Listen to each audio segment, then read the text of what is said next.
श्री स्वामी समर्थ.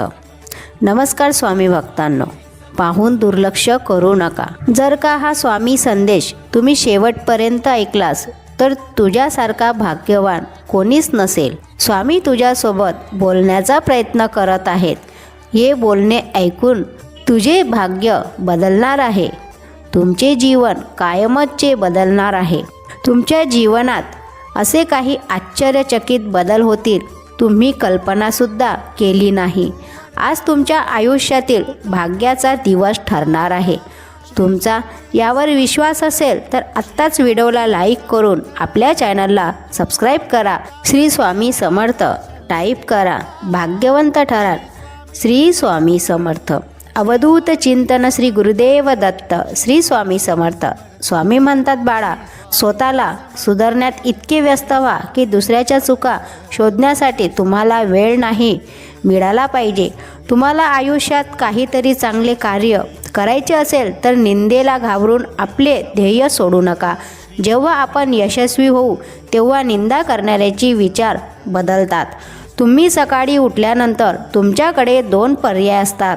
स्वप्न बघून परत झोपा की जी स्वप्न बघितले ते पूर्ण करण्याच्या मागे लागा.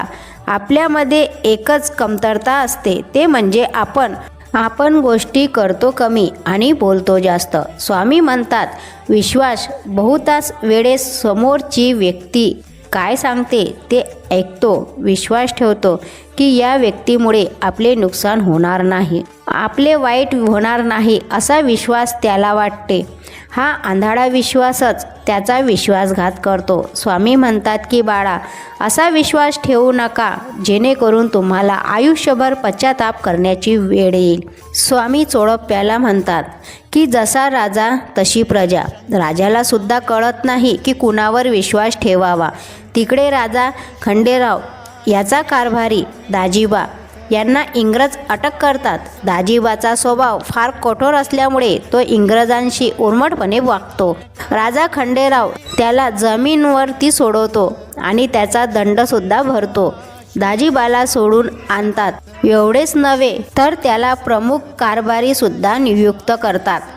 न्यायनिवाडा दाजीबाच्या हातात दिला जातो. दाजीबा किरकोळ क्षुल्लक अपराधांवरून कठोर शिक्षा करतात. स्वामींच्या कानावर दाजीबाची सर्व हकीकत येते. स्वामी आसनांवर बसलेले असताना तेव्हा दाजीबा आपल्या कर्माचे फळ भोगणार असे स्वामी म्हणतात आणि त्यांच्या आंधळा विश्वास ठेवणारा राजालाही भोगावे लागणार असे स्वामी सांगतात. तेव्हा गावकरी जाऊन राजाची भेट घेतात आणि राजाला सांगतात की प्रजा दुःखी आहे.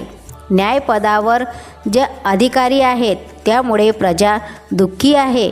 प्रजा हैराण झाली आहे. तक्रारीवर राजा फारसे लक्ष देत नाही. राजा म्हणतो, आमचे रयतेवर पूर्ण लक्ष आहे असा राजा सांगून त्यांच्या बोलण्याकडे लक्ष देत नाही. काही दिवसांनी इंग्रजांचा संस्थानाचा जप्तीबाबत राजाला तेव्हा खलिता येतो. बघून राजाला मोठा धक्का बसतो आणि मग तो स्वामींना शरण जातो. स्वामी राजाची चांगलीच हजेरी घेतात. त्याला खडे बोल सुनावतात, कान उघडणी करतात आणि म्हणतात की चुकीचा माणूस अटक झाल्यावर सावध होण्याऐवजी त्याला तू सोडून आणलंस आणि बढती का देण्यात आली? प्रजेला खूप सोसावे लागते. दाजीबा स्वामींची क्षमा मागतो. स्वामी म्हणतात की तुला क्षमा नाही, तुला इंग्रज शिपाई पकडून नेतील. स्वामींचे वाक्य संपायच्या आतच शिपाई दाजीबाला अटक करतात. शेवटी आपण गुरुपदेश मानला नाही, आपल्या मनाचंच केलं. कोणावरही आंधळा विश्वास ठेवू नये असे स्वामींनी या कथेच्या माध्यमातून सांगितले आहे. स्वामी म्हणतात, विचार एक वेळा नाही, खूप वेळा करा, मग योग्य निर्णय घ्या. व्यक्ती निवडा म्हणजेच तुमचे नुकसान होणार नाही. स्वामी वेळोवेळी आपल्याला मार्गदर्शन करत असतात. कुठल्या ना कुठल्या रूपात ते आपल्याला मार्ग दाखवत असतात. पण कधीकधी आपण मार्ग चुकतो. स्वामींचे संकेत कधीकधी आपल्या लक्षात येत नाही आणि मग आपल्याला पश्चाताप करण्याची वेळ येते. तर स्वामींच्या संदेशाच्या माध्यमातून आपण जे काही शिकलात ते लक्षात ठेवून आपले कार्य करा. श्री स्वामी समर्थ. संदेश आवडल्यास लाईक करून सबस्क्राईब करा व शेअर करा. स्वामी तुमच्या सर्व इच्छा स्वप्न पूर्ण करो हीच प्रार्थना. तुमचा आशीर्वाद व प्रेम असेच राहू द्या. भेटूया नवीन संदेशासोबत.